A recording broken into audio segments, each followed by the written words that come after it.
It's 4 o'clock and this is Observer Radio News. I'm Luke Champion with Monique Plessas and Caroline George. In the weather, it's nothing but blue skies and sunshine outside our East York studios. Now, here are the headlines. StatsCan shows Canadians are feeling the pinch of the recession now more than ever.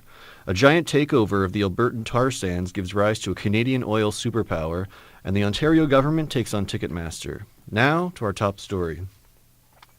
The global economic crisis is being felt even more by regular Canadians. Employment insurance claims rose nearly 23% in January, while personal bankruptcies skyrocketed 22% during the same period. The government has pledged $60 million to hire more staff to keep up with the spike in demand. Some good news for Alberta. Canadian-based Suncor Energy Incorporated made a surprise move and bid $19 billion to take over Petro-Canada. This will make Suncor the fifth largest oil manufacturer in North America. It will also ensure the controversial Albertan tar sands will remain under Canadian control. Guns, census violence, and robberies. Those are the issues typically associated with East Scarborough, but 2,000 people came out to celebrate the community spirit yesterday and took part in a classic community event. Katrina Roselle has the story. There were many smiling human faces at the Much Show here at the Port Union Rec Center. It was part of the 13th annual Winterfest. The festival attracted a couple thousand spectators, including local MP Dan McTague. He was serving hot chocolate. Best part is seeing the kids and seeing how many people put aside the cold and really enjoy, our winter down here. It's a great thing for the community to come together. Tammy McBride lives in the community and comes to see local bands perform, including Here Goes Nothing and Sisyphus. I've attended this function a couple of times in the last 13 years, and it's a wonderful way for the community to come together and celebrate what a great community this is, and we can see things like local bands, and the kids all get to play games together, and it just shows what a great area this is, what a great community we live in. The Winterfest lasted from 11 in the morning to 3 in the afternoon. Katrina Roselle, Observer News, Toronto. Ontario is looking to introduce legislation to prevent ticketing giant Ticketmaster from reselling its own tickets. The company's been under fire recently for funneling tickets to its sister company, Tickets Now, and inflating the prices exponentially. Ticketmaster recently came to a $350,000 settlement with the state of New Jersey after tickets to a Bruce Springsteen concert were inflated as much as 50 times their original value. Pet owners beware. Several dogs in Port Perry have become sick after eating cupcakes laced with antifreeze.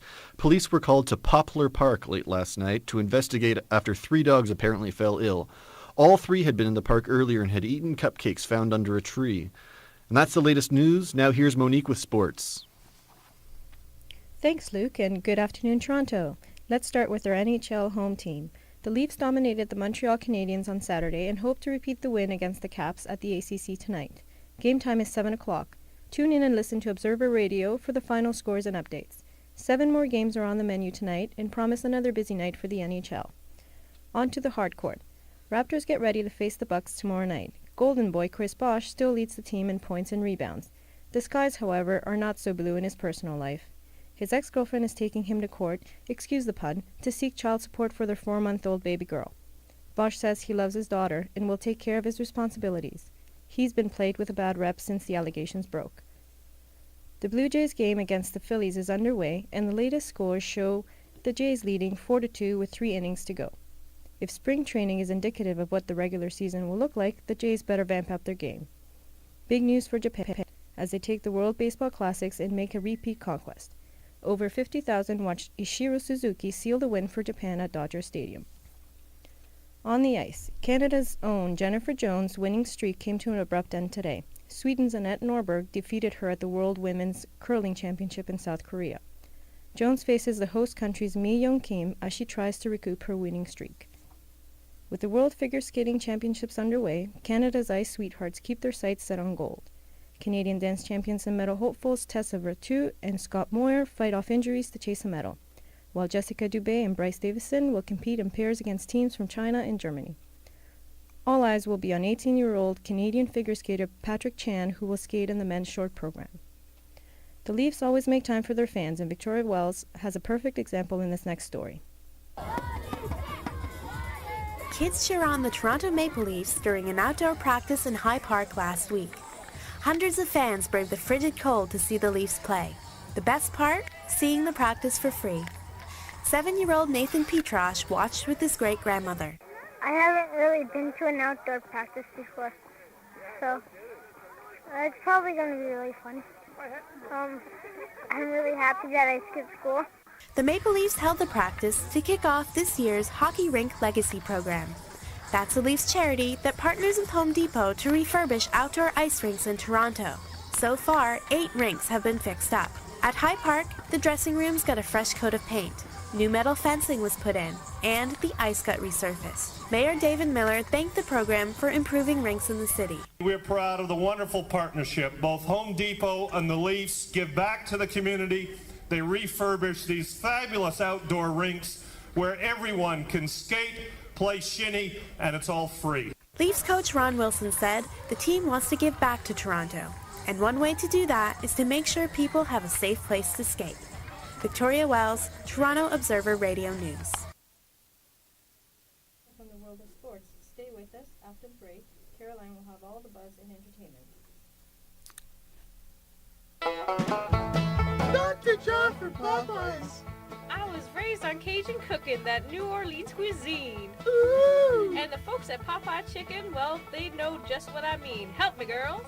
Love all that chicken from Popeyes. Popeyes. You'll dig the way it's fried. Love that chicken from Popeyes. Feels so good inside. That New Orleans spice is oh so nice. A scandalous taste bud sin. So scrunchy and spicy and juicy, my Lucy. Grab a piece and bite right in. Hey! Love that chicken from Popeyes. The best you ever tried. Love that chicken from Popeyes. Your taste buds will be tantalized. And once you savor that eye-popping flavor, you'll say, this is some serious chicken. Thank you, Monique. In entertainment today, Ontarians may not be able to look to Ticketmaster for tickets if they plan to attend concerts within the province. The Ontario government threatened the entertainment giant to stop sales of tickets for resale on its Ticket Now website. The company will not relent, which could result in a legislation being introduced. According to published reports, Premier Dalton McGuinty says the government tried to convince Ticketmaster to do what's right. In response, Ticketmaster says it stopped diversion of tickets to Tickets Now. And in other entertainment news, Jack Bauer fans can rejoice. Kiefer Sutherland, who plays a TV character in the hit show 24, says he will return for an 8th season. After a tumultuous last year, the veteran actor says he's now happy with his life and career. Currently, he's on tour in Hong Kong to promote his new 3D animated movie, Monsters vs. Aliens, which opens Friday. And Adrienne Butterfinger is celebrating her win at the Toronto Fashion Incubator's New Labels competition. The annual show features full collections from new designers across Canada, and the winner receives a spread in Elle Canada magazine and $10,000 towards the collection. Courtney Roberts has the story. I'm here at Adrienne's studio in downtown Toronto, where models are waiting to be fitted for an upcoming show. Adrienne has been designing for 5 years and recently finished her first collection. Well, my first collection was for Fall 08, and it was part of the New Labels competition. And so the collection itself was finished this past March. It was when we had the last judging session of New Labels. The New Labels is a 4-month process. So you actually submit like the drawings of the collection, and then every month, periodically, you have to go in with 5 more outfits each time. Her award-winning collection was actually inspired by the classy women of World War I. The clothing actually changed out of necessity. Like skirts became shorter, like above the ankle for the first time in 100 years, just because the women were working, like doing this physical labor. So, and everything became a lot looser, but like still very like slim to the body, but kind of loose, because there were like sanctions on how much fabric could be used, because everything was really scarce. For many fashion designers, there are no breaks. Adrienne is now working endlessly to draft her fall 2009 collection, which she hasn't yet put on paper. It's going to be called The Last Woman Standing, and it's the kind of clothes that you would want to have in your wardrobe if the world was ending. Adrienne has high hopes of becoming a renowned Canadian designer, much like Arthur Mendonça or the dynamic duo D Squared. Courtney Roberts, Observer Radio News, Toronto. And that's it for entertainment. Now let's send it back to Luke for the wrap. Thanks, Caroline. That's the news for now. You can hear more news coming up in about 15 minutes at the on the internet at ondemand.centennialcollege.ca. On behalf of all of us here at Observer Radio News, thanks for listening and have a great afternoon.